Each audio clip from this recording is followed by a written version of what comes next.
एक बार मौको देर देखो, मैं आप लोगों ने की बात को वचन दे रहा हूं कि जब तक राजनीति का क्षेत्र में काम कराना, हमेशा थाका परिवार का बेटा भाई सदस्य बनकर आप लोगों को मान सम्मान और था लोगों की सेवा कराने वाली बात को मैं थाने वचन दूं। मैं दो बात आप लोगों ने क्या बचा लो, अगर था लोगों को आशीर्वाद होगा, ईश्वर की कृपा होगी, तो दो चीज कभी भी सुनवा के लिए थाने को नहीं मिलेगी सुभाष मिल का मुनक। एक तो कभी भी कोई व्यक्ति काम के लिए आ जाए लो तो मेरा मुंडा वहां को निकले लिया, यार तू एक लो आगो भी फलाना आदमी ने स्वागे को ले आयो, थाने भी आदमी ने साथ ले रहा हूं चाहिए। एक बात तो मेरा मुंडा वहां सुख दे आग को निकलेगी, अरे एक मेरा मुंडा में आग को निकलेगी कि पहल के वोट को न दिया जरा आगे को न दे। हाँ मंच है, मंच के मारे आप सब लोग आज थे इकट्ठा एड़ाओ में था के विनती भी करो लो, हाथ भी जोड़ो लो कि भाई मदद कर जो, लेकिन काम पे जिस दिन कोई भी आदमी आओ लो 20 वोटों को हिसाब को निकले जा लो। ये बात को मैं थाने वचन दे रही हूँ बात को। और दूसरी बात, एक बात और कह रहे हो कि सार्वजनिक काम के लिए, गांव आया काम के लिए, कोई ने पानी की समस्या है, कोई अस्पताल को काम है, स्कूल को काम है, सड़क को काम है, भी काम के लिए 20 गाड़ी भरे और सुभाष मिल का ऑफिस में आबा की थाने जरूरत को नहीं है। एक फोन कर दीजिए जी हाँ आस्था का गांव में या भैया गांव का चौक में सुभाष मिल आ जाए लो तो सुबह दो करने।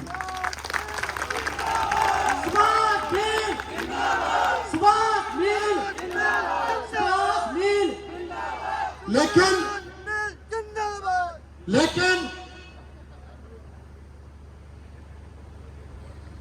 सब लोगों ने 3 महीना को समय बच रहे, अरे मजबूती के साथ खड़े रहे, एक दूसरा ने रिश्तेदारों ने कैसे ने मदद कराओ हर आदमी, क्योंकि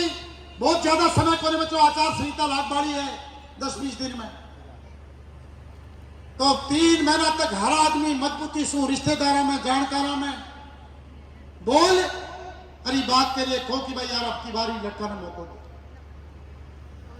एक मैं दूसरी बात और कहना चाहता हूं, ये लोग कई तरह की बातें करते हैं, कई तरह की अफवाहें फैलाएंगे। पिछली बार इनकी अफवाहें काम कर गई थी, लेकिन मैं जैसा भी हूं जो भी हूं आप लोगों के सामने हूं। 5.5-4 साल आपने बड़ी बारीकी से आप लोगों ने मुझे देखा है और मेरा यह प्रयास रहा है कि जहां भी सेवा का मौका मिले मैंने वहां पहुंचने का काम किया है। आज अगर गांव का कोई बीमार हो जाता है, जयपुर जाता है, SMS के अंदर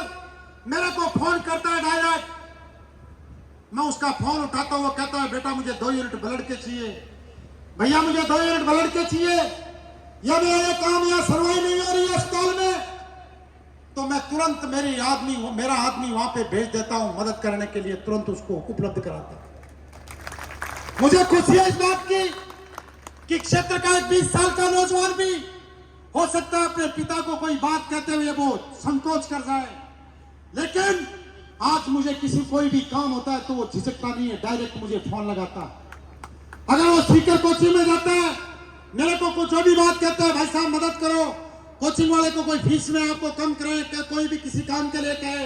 कॉलेज में किसी काम के लिए कहे, यूनिवर्सिटी में किसी काम के लिए कहता है, तो सीधा मुझे फोन करता है और मैं उसका काम करवाने का प्रयास करता हूं। मैं इस मंच के माध्यम से आप लोगों को विश्वास दिलाता हूं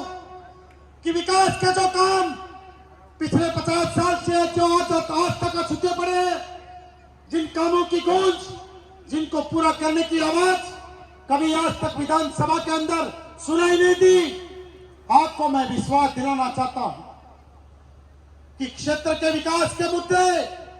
जो जनता की पहली जरूरत है, वो मुद्दे हमेशा विधानसभा में आपकी आवाज बनकर आपका ये बेटा विधानसभा में हमेशा उस आवाज को उठाता रहेगा, आप लोगों को विश्वास दिलाता हूं। और मैं इस मंच के माध्यम से मेरे युवा साथियों को भी विश्वास दिलाना चाहता हूं कि आज तक चाहे शिक्षा के क्षेत्र में कोई काम हो,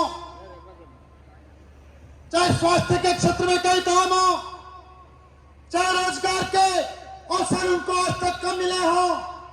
इस मंच के माध्यम से कहना चाहता हूं कि युवाओं के लिए आने वाले समय में बेहतर रोजगार के अवसर उपलब्ध कराएंगे। उनकी शिक्षा के लिए चाहे स्कूल हो चाहे कॉलेज हो, उनकी व्यवस्था को ठीक करने का काम करेंगे। और चाहे खेलों की बात हो, अरे मैं देखता हूं, रोज देखता हूं, आज गांव के अंदर खेल के मैदान नहीं है।